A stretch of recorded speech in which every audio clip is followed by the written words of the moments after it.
you for coming this morning. Today's topic is our January 1st annual monthly service fee increase. And again, let me stress that this is only for those residents who get an increase on January 1st. If you received your letter for your September 1st increase, this percentage of this increase does not apply to you. So contractually, you get one increase a year. However, some of our older contracts renew September 1st. So again, today, this is a presentation for your 60-day notice. Your letters will be coming out with those exact figures that go into effect January 1st of 2024. Okay? All right. So some of you have heard this message year over year, and I've added some additional data, and we'll drill down just a little bit on why your monthly service fee goes up and where does your monthly service fee go. So at Regency Oaks, you know our owners are Peak. We are a for-profit organization, and so we focus on three core constituencies. Number one focus is on residents and the families. Number two, we need to take care of our employees and retain them. And number three are our shareholders. They expect a margin and a profit. And so all three must be in balance for us to operate a healthy, profitable business. So your monthly service fees are the basis upon which the purpose and goals of each community are fulfilled. Your monthly service fees are going to help us accomplish those three core constituencies year over year. So why does your monthly service fee go up every year? So at Regency Oaks, our costs continue to outpace, which means be higher than the published consumer price index growth. And as you know, that is the year-over-year inflationary factor of costs in our area. It measures the change in the prices paid by consumer goods and services and reflects the spending patterns. CPI is published monthly. We follow the most recent published CPI now that is effective for January 1st. So that gives me your 60-day notice. So for your CPI, the current published CPI, the last current, is September's numbers. So just know, in order for me to provide you a 60-day notice, I look up the most recently published. It's published about the 13th of the following month, so this past October 13th, September's numbers were published. So that is if it goes up between now and the first of the year, contractually, you've been given the appropriate notice for the most available CPI in your market. Something to note is that direct labor, our employees, paying our employees to clean, drive, cook, generate your statements, those wages and benefits and costs are not included in CPI. It is above, over and above CPI. So you can see that with over 300 employees, how labor is going to have a large impact in our expenses year over year. So, table 4, for those of you who like to get online, the Consumer Price Index for September 2013 was table 4 for, in your contracts, the specific verbiage is CPI for all urban consumers, the U.S. City Average South Class A, size Class A. That's the exact verbiage, so it pinpoints me to the exact line. There's no room for different interpretation. We run it all the way up, so make sure that we are selecting that correct class. Your most recent index published was 4.5%. That's CPI only. Now, your contracts also state the increase shall not be greater than the sum of, so two components put together, CPI index for the Class A area of the South region, plus up to an additional 2%. So 4.5 plus 2. As I just showed you, the index is 4.5. I'm going to go into a little more detail in the next couple slides, but mainly due to our wages and also our market basket of goods. We will be maximizing and utilizing that additional 2%. So your January 1st increase will be 6.5%. Your letters that you will receive tomorrow afternoon will outline specifically what your individual monthly service fee is, what that $6.5 amount is, so that you can actually, prove out my math, and then what your new monthly service fee is going to be January 1st, 2024. So, why are we utilizing that additional 2%? These statistics here are a year over year. I took a quarterly just to give you an idea how CPI works year over year. This is quarter over quarter for 2 years. You can see that our weighted food costs have gone up 8.5%. Our insurance has gone up 4.2%. Utilities are 7.4%. Taxes have gone up 4%. Wages 33% in our hourly staff. But let me remind you, those you might not know, is that minimum wage is $15 an hour by 2026. Doesn't seem like a lot. What we did last year with the generous increase, we were able to manage to accommodate all of our employees that were under $15 an hour. We brought them up January of this current year, 2023. There was a mandate that came down from Florida State Medicaid that indicated that our nursing home employees had to go to 15% in October of 2022. So for us, strategically, to retain our employees and have them want to work here, we increased everybody in January of 2023. So we're ahead of the curve. We hope to be ahead of our retention and being fully staffed. And we are seeing that we are now pretty much fully staffed. There's always, some turnover. So this is where your additional 2%, most of it is going for our wages and benefits. Now, something to note is that, so CPI is 4.5, I'm adding 2%, but overall, labor is 9%. So you can see where we are going to work with our constituencies, and one of them being our owners, whereby we're going to maximize your increase, but we want to maintain our employees and work with our owners to have a reasonable margin. And you might say, well, inflation is higher.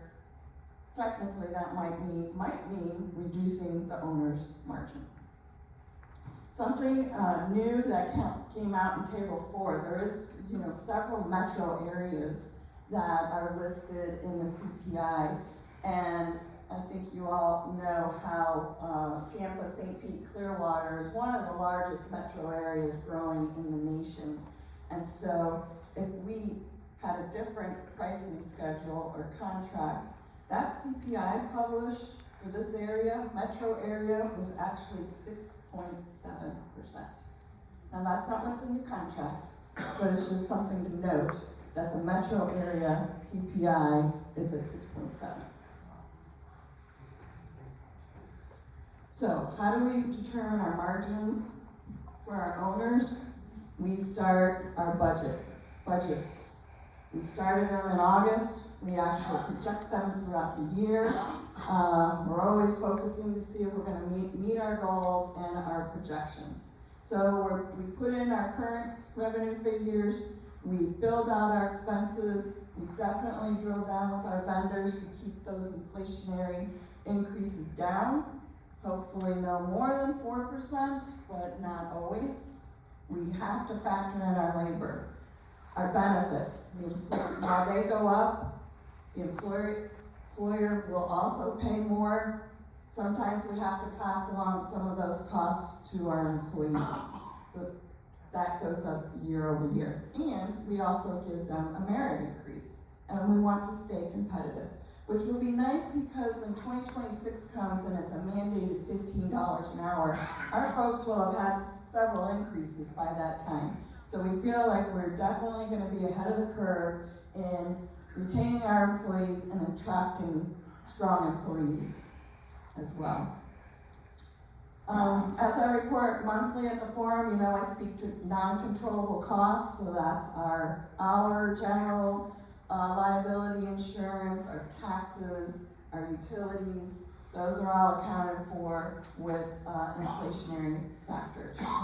We look at how much we're going to be able to have as our margin. We work with Peak and give them an itemized list of capital items so that we can continue to improve this property. And so what we do is we balance. We look at the revenue, we look at the expenses, we look at what our net operating income is going to be, and what is that margin. And so right now we've submitted our budget. We know what your January 1st increase is going to be, and Peak has it and is reviewing. Some of the things that we can do is for you to always partner with us, and we do that, I believe, through our row committees, where every department head has a resident committee that we meet with, fully transparent with. I meet with the committee to review the financials every single month, and this is where bringing your experience to the table can help us be more efficient. Maybe you see something that might be wasteful, and how can we improve? We are always looking to improve our customer service. We look to improve our expenditure control, and you can do that by sharing your ideas through the resident committees. You don't have to join the committee, just be communicative with your resident committees. And then, like I said, we'll leverage your experience and the knowledge of you, the residents, are great resources. So with that kind of brings me to the next point. By adopt a founder's mentality. This is your home. You want it to look nice. You want to have lovely employees to work with, to take care and provide you with the services that you come here to expect and that we want to continue to provide and improve on. So all that's going to do is make our community greater. So one thing that can help spread out the increases is actually by increasing our census. Fill the buildings. We pay a fee for your referrals. One referral can offset maybe 1 year's monthly service fee. And right now we are a little over 90% occupied, so that gives us 10% to increase our occupancy. And that, very short. Your letters will be coming out tomorrow. Again, it will speak to your individual increase and provide you with your 2024 rate.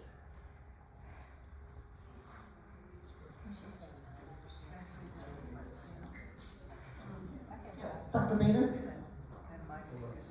Will there be a Will there be a update on the out of the ordinary type things where we can say, well, to have carpet cleaned, it's going to cost this one. Yes, the select service price guide. Yes, sir. So you bring up a good point. We will be, the services go up annually. They also require a 60-day notice. Generally, I do just a generic letter, which you will get dated November 1st. We're going to have the select services guide updated and approved and at the front desk by the time you receive your letter. And I know in prior years, it came out a lot later, so we're gonna make sure that you see that. And that includes, so select services, for those that aren't familiar with that term, those are additional services that are above and beyond your monthly service fee and are only charged if you utilize them. Guest suites, guest meals, carpet cleaning, all of those extra, we just call them extras. Thank you. It's gonna be in a trifold brochure. Also, our IHS is in here, transportation, so if you need a ride to the airport. So just know that this will be available at the time that you receive your letter. We're finalizing it over these next 2 days. We're at the front desk. Yes, they are at the front desk. Thank you. Yes, Robin? That's a real handy tool, that thing. One slight addition I would really recommend, because it would help all of us, is that it could be dated. Yes. Nowhere on those brochures has there ever been a date of when it's effective or anything like that. This is a couple of years old, so I can Well, tell there you you go. last year's had a date and we will make sure, for sure, that the date is on it. Thank you. Thanks for pointing that out. The back of the room? So from what I understand, you talked about, I'll get the other one. so from, what, press something? Okay. So from what I understand, you talked about the non-controllable expenses, so, and the controllable ones then are two things. Either bring in new residents, help to bring in new residents, so we can be at capacity. And our finance committee will work on or take suggestions or input feedback, whatever, to think about creative ways that maybe we could have some, To improve, to improve our you- controlled. Right, so controllable expenses is everything in our operating budget that the directors are responsible for. And that is managing their labor to a budget, managing their expenses, their supplies, to their budget, and any outside services that are required. So we manage that month over month, and we report to the committees, and that's where suggestions can be brought forward. Thank you. Mr. Rainey, you have something? Okay. Yes, sir. I'd like to, maybe I missed one of your sentences, but I'd like to know more about the construction budget or the maintenance budget. They kind of go together. So it's twofold. So a construction budget is a capital budget. So any capital improvements is a separate budget. So we put together that budget separately. It's not part of the operating budget. List everything from replacing the air conditioners, whatever capital improvements that are required to maintain the building and the property. Also provide equipment that is needed for the residents. So the maintenance budget has also repairs. We have our HVAC repairs, we have our sprinkler repairs, we have our general maintenance. That is not all completed in-house, but it's budgeted to utilize outside vendors. If it's not able to be capitalized, which is the capital budget, all of these other services are considered repairs. That is expensed in the operating budget. So two separate things, And, we make sure we have a healthy budget for those repairs. We have to. Well, would that budget include, new construction?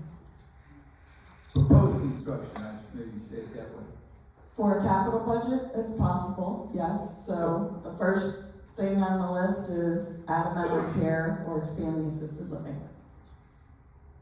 Say that again? In the capital budget, the request is we put it at the top of the list to expand for a memory care and assisted living. This coming year?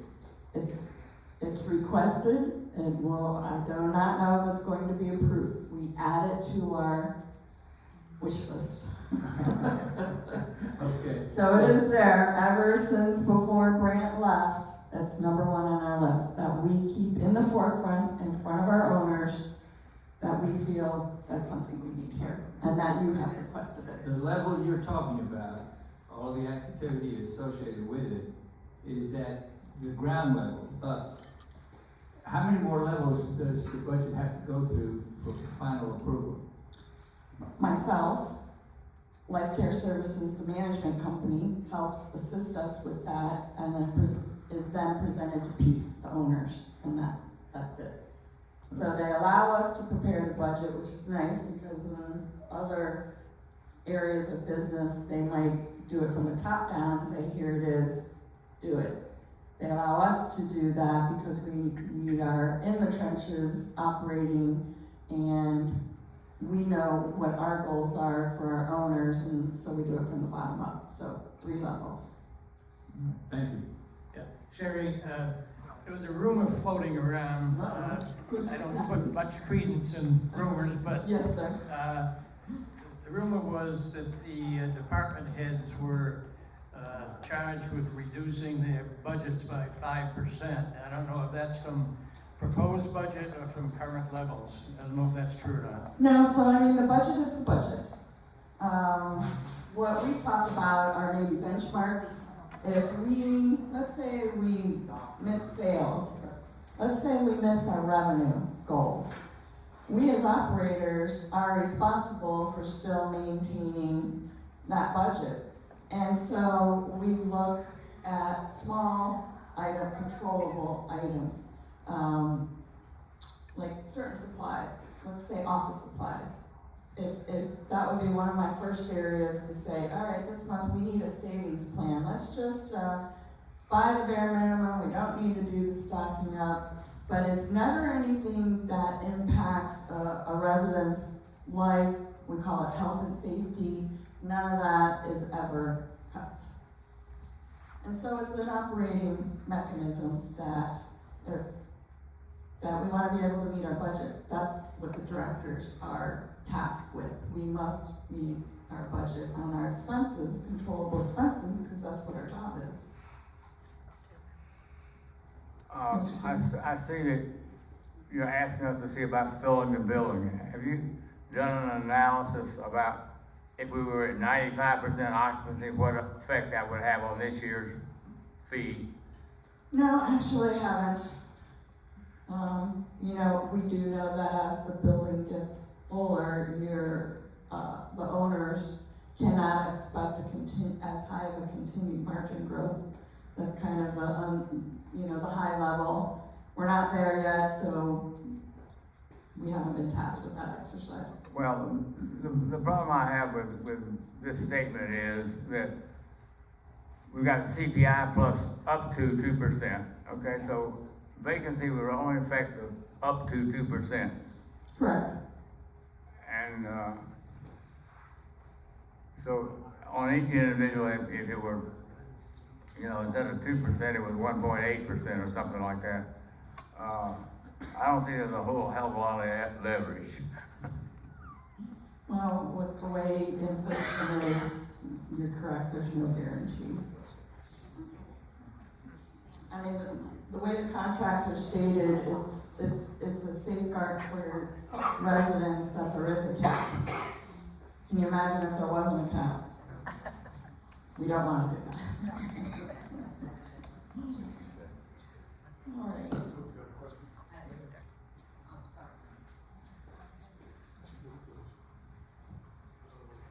Okay, you had brought us that, what can we do to get more people in here, and, you know, you're offering us all these things, and, but, you know, we'd like to have guests come in, because they go back and tell other people about Regency Oaks. And one of the things is the meals. You have gone up on the prices of the meals, and you're probably gonna go up again for guests. And I think that probably that's a mistake, because we want them to come here and see how good the food is.